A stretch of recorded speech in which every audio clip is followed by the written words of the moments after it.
Praise the Lord. கர்த்தருடைய நாமத்துக்கு மகிமை உண்டாவதாக. எல்லாரும் எப்படி இருக்கீங்க? சந்தோஷமா இருக்கீங்களா?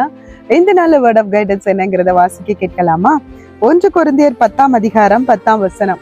நீங்களும் முறுமுறுக்காதிருங்கள் என்பதாக. ஆம் தேவ பிள்ளைகளே, நீங்களும் முறுமுறுக்காதிருங்கள் என்றா ஆல்ரெடி முறுமுறுக்கிற ஜனங்கள் இருக்கிறாங்க. முறுமுறுத்தா அழிவு இருக்கு அப்படின்னு சொல்லுது தேவ பிள்ளைகளே.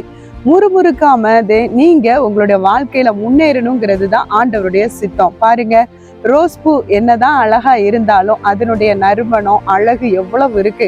ஆனா ஆண்டவருடைய சிருஷ்டிப்பு பாருங்க, அது ஒரு முச்செடியில தான் என்ன பண்ணியிருக்காருங்க, வச்சிருக்கிறாரு. எனக்கு ஏன் இப்படி ஒரு முள்ளுக்குள்ள என்னைய வளர்க்கணும், என்னை ஏன் இப்படி மொட்டு விடணும் அப்படின்னு சொல்லி அது முறுமுறுத்திட்டு இருந்ததுன்னா என்ன ஆகும்? அது மாதிரிதான் நம்மளுடைய வாழ்க்கையும்.